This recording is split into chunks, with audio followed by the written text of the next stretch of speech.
Okay, string changing 101. Things we'll need: a dusting cloth, because this is a good chance to clean it up a little bit, and a string winder if you've got one. You can see I've already taken off the top 5 strings of mine, just the E string left. I'll show you really quickly. It's fairly straightforward. Winder on the peg, round and round, loosen it up plenty. Really nice and loose, so that the string starts to sort of pop away here, and then you can just lift that around and out like that. Okay, then at the other end, your string winder has a little notch here. If you don't have a string winder, don't worry, and you can just sort of coax them out either with pliers, but make sure you don't break the pegs is all.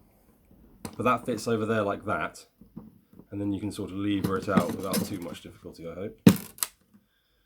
There we go. Right, so you have 6 pegs, put them to one side and don't lose them, of course. And then you can get rid of your strings. And now this is the only time we can really get under the, get to the bottom of the bridge there and clean the headstock, which I'm sure is very dusty. There we are. Right, then new strings.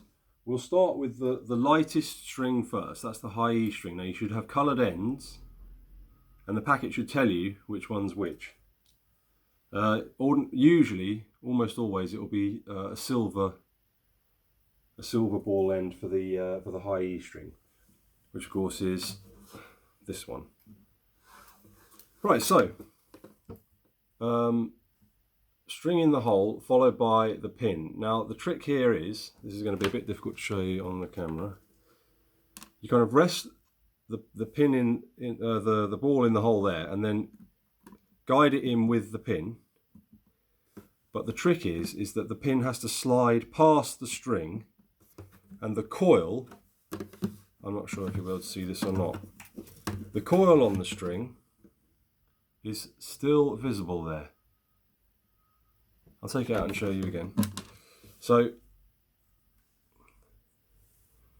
this bit of excess that's coiled back round the string will still be visible, so that the pin's going to slide past like this. This it's not trapped like that inside the guitar. It sits tucked into, there's a groove in your pin, and the string will sit in there, which is a bit difficult to illustrate on video, I'm afraid. So it's sort of pinned like that, if that's going to focus at all. Not like that. It's not pinned, it's not trapped at the bottom. It just slides past and is kind of held in the bridge, rather than pinned, ironically. Now the way to do this is rest the pin, let me see if I can get a good angle here. Sorry. Rest the pin in the hole there,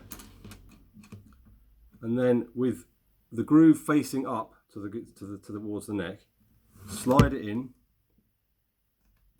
past the guitar and give the string a little shake so that it doesn't go in any further. Get closer.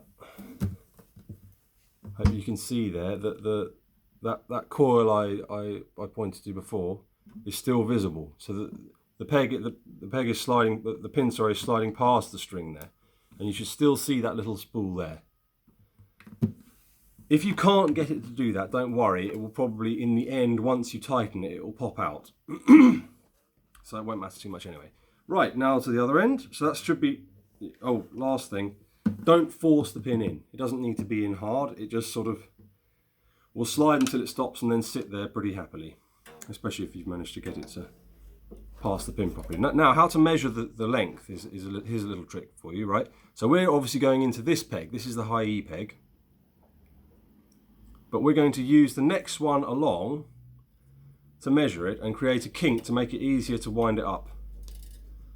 Right, so here's our high E string, round this peg and give it a little tug. That then gives you a nice kink, and that's a good measure. Okay, so we're going to then feed it into the right peg, which is this one,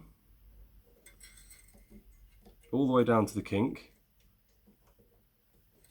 and then you can give it a little tug again, and if you can get it to sit right, it will just sit there quite happily, and you can start winding. So here's our winder. Now when you wind it up, crikey, I see the sunlight's a bit much, isn't it? When you wind it up, the coil must go out, around, away from the middle of the neck. So we're going to be going that way round. You'll see this is the excess. It's going to go, it will spin this way. And it has to coil down towards the neck. So you don't want it to stack up the pin like this way. It should coil down in towards the neck like that. I'll show you. I'll try and show you. Right. Wind her on. Wind it up.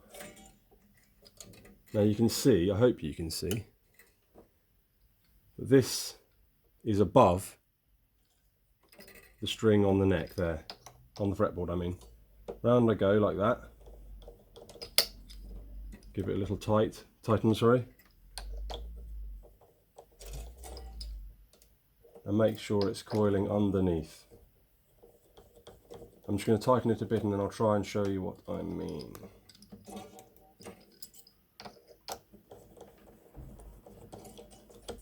The string winder isn't necessary at all, it just speeds up this bit of the job and taking the strings off.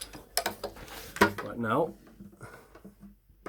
if you can see that, the peg, the string goes into the peg and then coils down the shaft towards the headstock. It mustn't come up this way. It's to create a nice steep angle over the nut. So the more you wind it, the further down it will go. Right? I hope that's clear.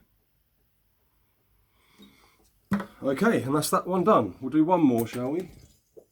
I should tell you what, I'll do the low string. The best thing to do is to do them in, you know, descending from the top down. So E, B, G, D, and then A and E.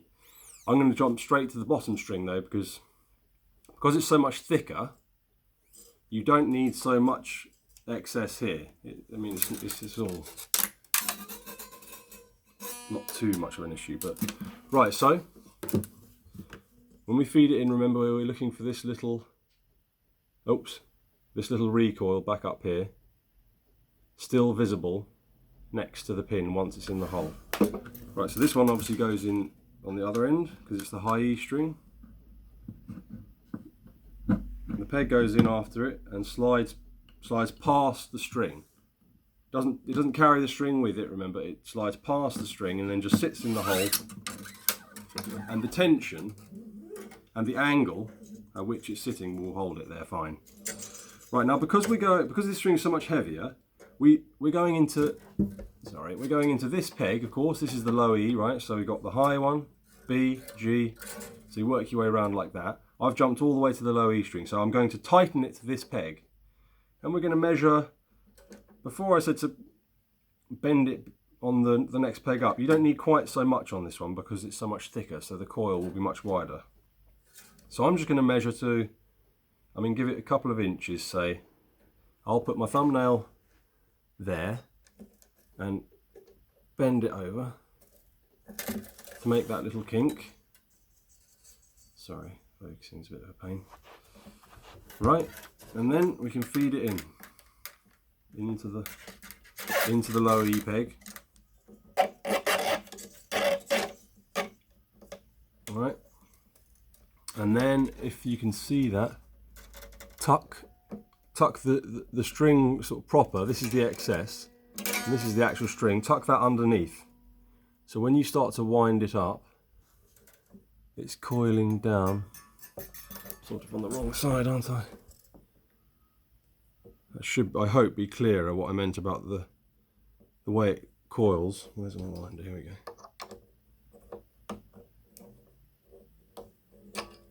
You can see it's...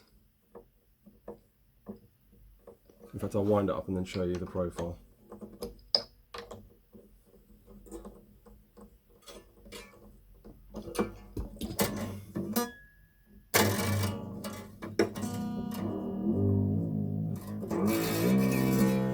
Okay.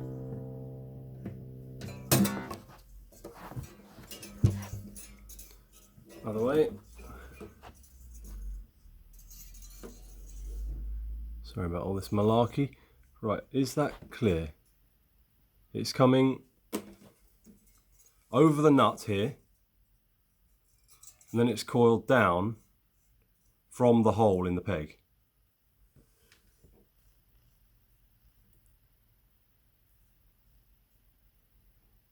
Honestly.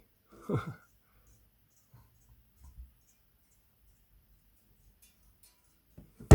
I really hope that is a bit helpful.